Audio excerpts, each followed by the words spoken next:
I don't have to remind all of you or myself, we're such complex cats, aren't we? We're such complex beings. On different parts of the brain, on we have both fight and flight in us, and we also have affiliative in us. We have self-preservative mechanisms, self-preservative orientations, and more connected, compassionate, affiliative parts of the brain and parts of our being. You know? It's hard for both of them to show up at the same time. There's almost like a toggle switch in there, where we're in one place or the other. And when we're really self-involved, it's hard to really feel compassion. We can think compassion, but it's hard to feel compassion when we're really caught up in our own dramas. And so often that default mode for us is both wandering, ruminative, and self-ruminative. You know, self-ruminative, a lot of selfing in there. How am I? How was I? How will I be? Yeah. We can't help that. It's part of our being. It's part of our wiring. In fact, selfing, the sense of comparing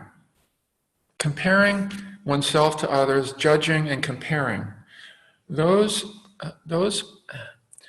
apparently do not, they're so deeply wired that even in very high stages of awakening, as is said, they're some of the last things to go. That's part of what comes with being social beings. Where do I fit in? We're social and hierarchy beings, for better and for worse. Yeah? It's true throughout the animal kingdom, and it's true for better and for worse in our species. Yeah? Social and hierarchy beings. I know a good friend who knew somebody who did a lot of primate research. It was looking at stress, taking blood samples, really looking at primates, how they interact, etc. And my friend asked this researcher, well, what did you find? And the researcher started to give all this fancy explanation, all the blood work and the stress hormones and when they showed up and how they showed up. My friend said, well, can you just give me like a user-friendly finding of your research? And he said, yeah, I wouldn't want to be, or you wouldn't want to be a low-ranking male in a baboon troop. That's kind of painful to let in. You know, we tend to idealize the animal kingdom in some ways as well. We look closer and you see how that comparing, you know, how the hierarchy is in there. And we don't have to look far. We can wish that it wasn't there. But it's there in us, isn't it? Hasn't it always been there? Yeah, in some form from when we were kids. We want to be chosen. We don't want to not be chosen. We don't want to be at the bottom third of our class. We don't want, there's that sense, it's ongoing and it's ongoing.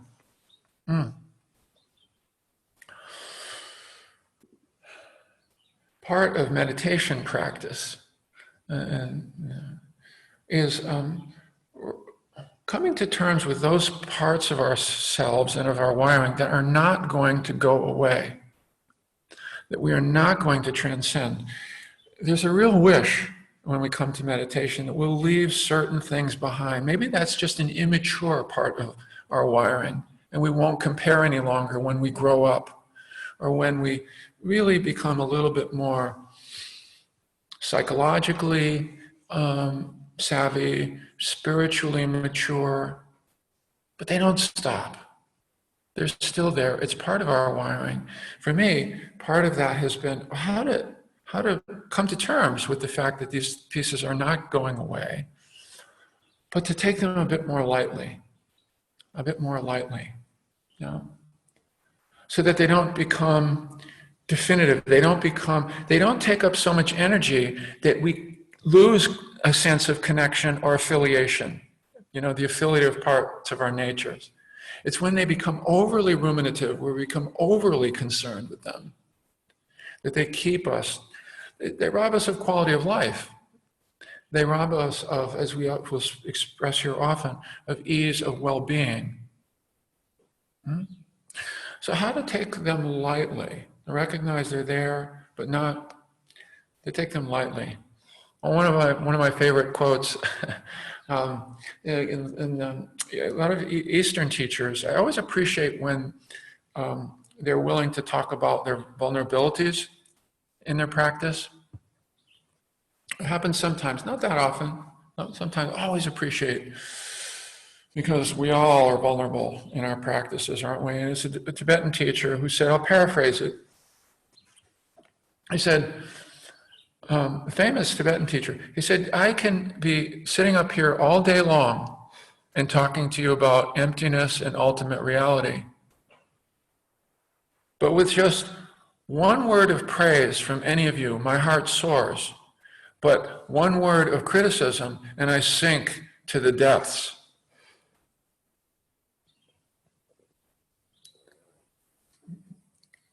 Now, was that just it? You know, we even when we hear things like this, we want to do something with that. Like, oh, he couldn't really mean that. Because he's an advanced teacher. Advanced teachers don't have thoughts or feelings like that. But what if they do? What if they do, they just don't take them that seriously? You know, they just don't hang on to them. It doesn't determine how they speak or how they interact, but it floats up. It's there. It's part of our wiring. It's part of our wiring. So in our practice, one of the things that we emphasize is seeing these pieces, treading more lightly when they arise, even smiling a little when some of them arise, you know? But to think that they won't arise, that's a setup for us. However, we practice ease of well-being. It's part of what we practice in our meditation, yeah? Ease of well-being, spaciousness, connecting more with the affiliative with regard to ourselves. We call it self-compassion. And the sense of connection that can arise and that we can generate in our meditation practice. So we want to strengthen that part of our natures and not so much feed that part of ourselves that is comparing. It's judging ourselves, judging others, getting irritated, not so much the fight or flight side, more the affiliative side, you know? And the more we strengthen that capacity, the more we see it and strengthen it, the more it can become available in our lives. The more we can drop into it more quickly, the more we can switch out of the more ruminative, selfing, self-preservative parts of our nature and flip into a more connected affiliative space with more sense of ease of well-being. Yeah? So in other words, we can take our practice on the road, you know, with us. So we strengthen this. We strengthen this in our meditation practice, and